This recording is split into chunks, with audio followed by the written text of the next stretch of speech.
In the year 2009, I was spending a weekend with my uncle on his ranch when my parents were renovating the new house we had just bought. It was my second night there, a Saturday, and it happened to be during one of the biggest thunderstorms of the year. I'd say there were at least 3 crashes of thunder and lightning per minute. And we were in the heart of the storm because the thunder would crash not even a second after the lightning would. I always enjoyed listening to storms while laying in bed, so I stayed up a little later watching TV, just enjoying the ambiance. After the movie I was watching finally ended, I turned off the TV and tried to fall asleep. As I heard the lightning strike from outside, I could have sworn I heard some kind of metallic thud coming from outside at the same time. I didn't pay it too much mind. 20 seconds later, I could have sworn I heard it again. A very distinct metallic thud coming from outside to match the timing of the lightning. I really don't mean to make this sound like a cliche horror story, but my uncle really is a kind of creepy guy, and I was never close with him even remotely. So for that reason, I didn't feel right going to wake him up. I just tried to forget about it. Now I was getting concerned. What the hell could that be? After the 3rd time, I finally got out of bed and walked over to the window of the guest bedroom. The water pouring down on the window made it extra hard to see what was out there in the dark fields. A flash of lightning momentarily lit up the property, but I couldn't see anything. However, once again, the sound of a metal hit accompanied it. The sound was so close now, it sounded like it was coming from the left of the window at a blind spot. I was going to do something I knew my uncle wouldn't be happy about. It would be a bit messy, but I was going to open the window and peer outside to see if I could see what the sound was. I unhooked the window lock and slid it up, and immediately the wind of the storm blew drops of rain into the room and onto me. I stuck my head out the window and looked to the left, and at that very moment, lightning lit up the property once again, and I could see a person dressed in all black crouched down by the outside basement door with his hand raised in the air. Son's 12th birthday. My wife and I threw him a little party in the backyard. We invited the whole family, as we usually did for any of our kids' birthdays, and let him invite all of his friends too. We live in rural New Jersey, so our backyard connects to forest on 2 sides. We also have a pretty big property, which allowed us to space out a bunch of tables on the grass with food and refreshments. The little party went into the night. Most of our guests left, but closer family and some of our friends stayed late. It was probably 8 o'clock. The mosquitoes were out in full force, so I decided to run over to the shed at the far end of the backyard by the woods to fetch the tiki torches. I grabbed like 6 torches and set them on the grass while I went back in to look for fuel. However, while I was in the shed, I heard steps in the woods. I stopped what I was doing to take a look out there, but honestly it was just too dark to see out into the woods. After finding the fuel, I went back to the part of the yard everyone else was at and pitched the torches into the ground.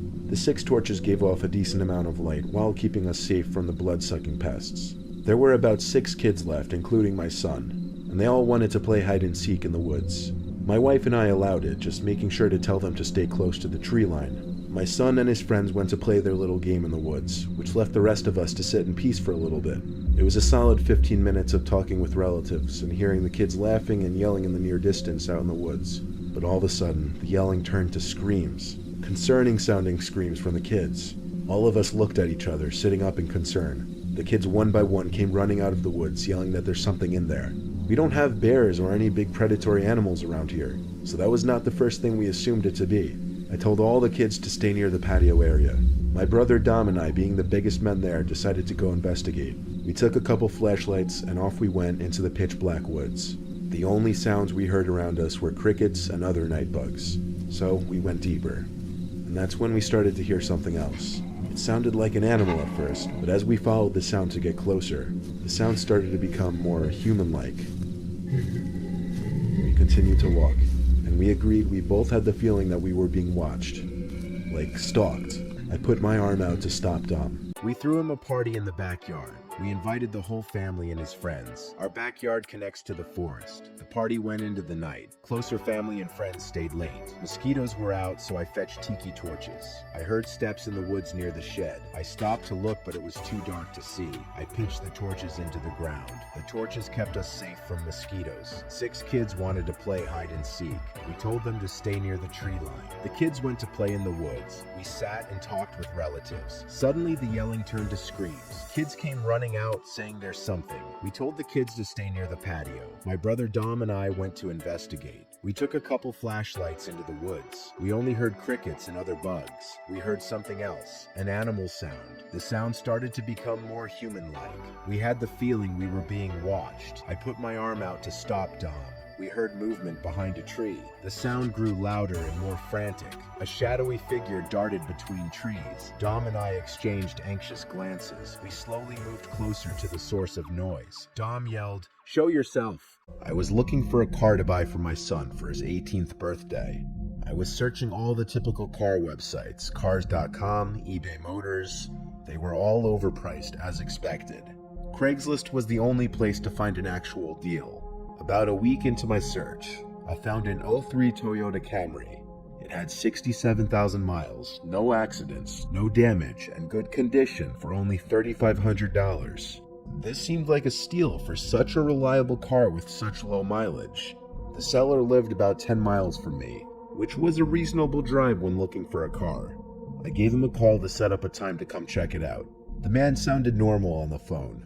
He assured me there were absolutely no problems with the car. He introduced himself as Bob.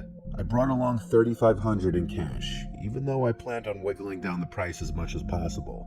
I pulled up the dirt road to Bob's property about 15 minutes early. It was a tiny little house with a decent-sized property, only because it was a bit far from the nearest neighbors. The garage was open, so I looked over to see if anyone was inside, but except for an unusual amount of car parts, it was empty. The car was nowhere in sight. The only car in the property was an old pickup truck. I went over to the front door to check the house numbers. It was the right address. The doorbell button was missing, so I knocked on the front door. I knocked every once in a while for exactly 5 minutes before deciding to give the man a call. So I dialed his number, and I heard the sound of his phone ringing from inside the house. I was extremely confused at this point. Now I knew I had the right house. I didn't understand why, if he was home, why he wasn't answering. I decided I had to take a peek through one of the windows to see if anyone was inside. Peering through the glass, I couldn't really see much as it was pretty dark inside the house. I don't care if anyone judges me, but I like to go to the movie theaters alone. My work schedule's all over the place, and I often don't work weeknights. So on a stormy Wednesday night, a night not many other people would be thinking to go drive to a movie theater, I did just that. I always like avoiding crowds in anything I do. That's just how I am. It was 2017. I went to see some low-key movie that probably wasn't at the top of most people's must-see movie lists. I was the only one in the theater, just like I expected. I sat myself right in the center seat of one of the higher-up rows and put my feet up on the seat in front of me. About 20 minutes into the movie, I'd say, I noticed someone a few aisles down. I didn't notice them coming in. The theater was dark because the scene in the movie at the time was in a dark room. They weren't sitting in a seat like a normal person, though. All I saw of them was the top half of their head, peering over one of the seats to be looking in a direction that definitely was not the screen. It was still too dark to be able to tell if they were looking directly at me or not, but when the scene changed to a brighter background, the whole theater got brighter, bright enough to see they were looking basically at me. Their face was so pale and lifeless looking, and their hair messy and wiry looking. I couldn't even tell if it was a man or a woman. I'm an introvert, or just an awkward person, so I didn't really want to ask if there was something wrong.